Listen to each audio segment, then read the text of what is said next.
Daryl Morey and the Philadelphia 76ers are coming off another successful offseason. While the additions of Paul George and draft picks like Jared McCain and Adem Bona have stolen the spotlight, the Sixers made a lot of moves beyond the margins in addition. Justin Edwards is at the forefront of that conversation, who was inked to a two-way contract just minutes following the NBA draft. The Sixers moved swiftly to add the local product, and for good reason, as there is something to develop in his talent. He recently popped out to the Rumph Classic, which is a great little pickup pro-am here in Philadelphia. A ton of NBA talent that is there. We also saw our guy Ricky Council competing in it last night, as well as Marcus Morris, who, could be obviously former Sixer and could be potentially back, as we just dropped that video on the report coming out as well. But I did get a chance to catch up with Justin and have a chance to speak with him a little bit, and really intrigued at the things that he did say. That one of the things that I think has stood out to me throughout, like, seeing him play up close and personal, checking him out in Summer League, was on the defensive end. And I think after Summer League, while I'm still going to dive in deeper on kind of what happened at Kentucky and why he did not get on the trajectory to being a guaranteed lottery pick in the way it was expected,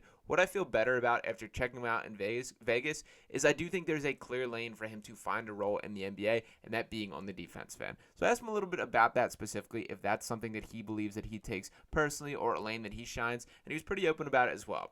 I spoke with Sixers two-way wing Justin Edwards, spoke really highly about how excited he is for the opportunity with the Sixers and how grateful he is to remain around his family. I asked him about his defense standing out in Summer League, and he told me, quote, "I've always been a solid defender, but I think to be a better player, I have to be a way better defender. That's one of my goals I've been working on."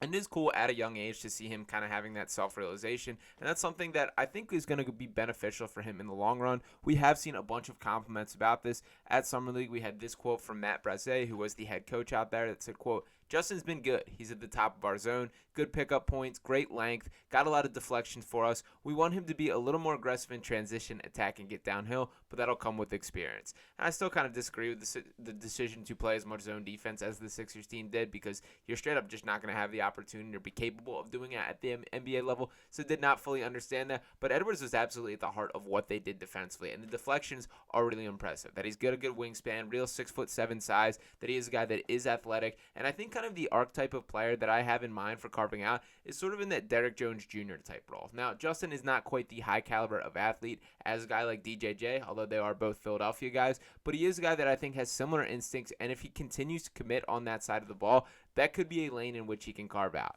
And it has been instilled from him from college. We did get this quote from Coach Calipari at Kentucky that he talked about what his role can be, and Cal said, quote, "He's got to know that this is a team that has a lot of players. If someone is playing better than you, they're going to play in front of you. The easiest thing to do is defense, rebounding." And it's nice that that realization hit home for him early on, and it does feel like I can see that notable switch in his game. And just to talk a little bit more about Justin Edwards in general, this guy that comes with some pretty impressive pedigree, that they're very much the expectation following last year, in which he played at Emotep Charter in Philadelphia, is that he spent 1 year at Kentucky and then to be a pretty much guaranteed lottery pick. He was the number 3 recruit in the entire country, the number 1 in Pennsylvania. And the expectation was that you had done the work, you'd put yourself in this position. It would just take one seamless year at Kentucky, as we've seen plenty of players do.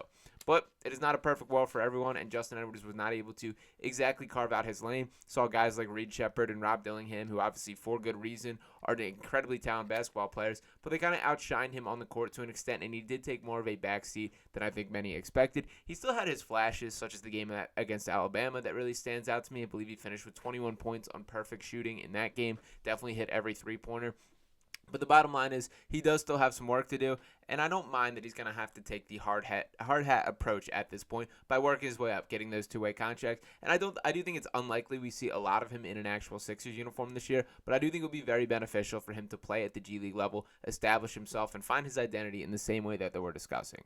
Now, to speak a little bit more about his time coming up, Edwards was named Pennsylvania's Mr. Basketball in 2023 after leading Emotep to a second straight state championship, joined by Camden's DJ Wagner. He was part of another impressive recruiting class for Kentucky. Though Edwards was one of the top recruits in the country, he had an inconsistent lone season with the Wildcats. In his lone season at Lexington, the 20-year-old Edwards averaged 8.8 points and 3.4 rebounds per game, with 48.6 36.5 and 77.6 shooting splits there. So like is the case with a lot of wings, that 3-point percentage and shot will be kind of the swing skill for how much you can trust him. And we're not overly optimistic, to be perfectly honest with you, with that being something that's going to be a defining trait early on. If he can put the work in, he absolutely can get it there. There's nothing super wrong mechanically. He is a lefty, which always stands out to some people. But the reality is he's going to have to get it done in a lot of different ways. And I do think defense is absolutely going to be one of those.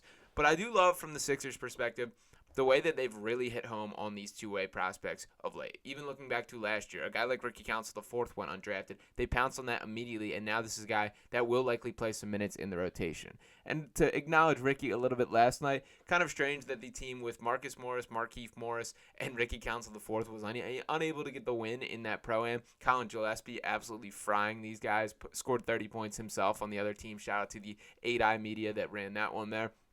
But the bottom line is Ricky still has some things to work on as well, but is another one of those guys that is worth taking a chance, and you're seeing the fruits of your labor as they develop. That it was pretty clear in Summer League to me that Ricky had taken some strides forward as a leader, as a guy who considers himself one of the guys in a way, that he's earned his keep in a way. He's carrying himself a little bit of air of confidence that I did not see from him last year, and that was on display last night as well. There was one cool moment where Ricky was getting an earful from one of the guys in the crowd, just screaming at him, calling him all these names while there was a free throw going down. And Ricky peeked back. He's taking note, didn't say anything, whatever. A couple plays later, he goes, gets an open court slam, and absolutely rams it home. Comes back and gives the guy a point directly at him and lets him hear it right back. So I like that kind of toughness. To me, that's something that is appealing. I like guys to show a little bit of personality, and especially in that type of setting. So shout out to the Danny Rumph Classic, which I do think is one of the best Pro-Ams in really the country, and certainly has the heartbeat of the Philly hoop scene. So excited to go back and see who else is there.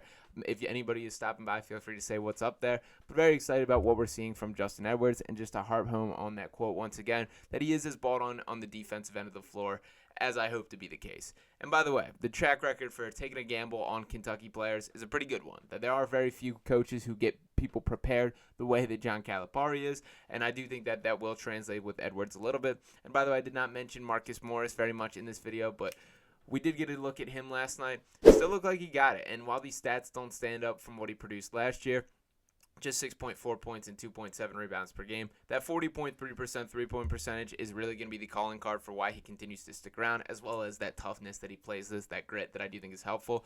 I kind of, reading through the grapevine, kind of get the understanding that the situation is currently that Marcus Morris would happily accept a minimum contract from the Sixers, but that has not been fully presented on his plate at this time. So we'll see if the Sixers end up making that decision for that final roster spot. He'll be back in action around Philly. I'm going to do my best to kind of grab a couple quotes from him, but the bottom line is, still a lot to be done with this Sixers roster if we can find a way to cement things.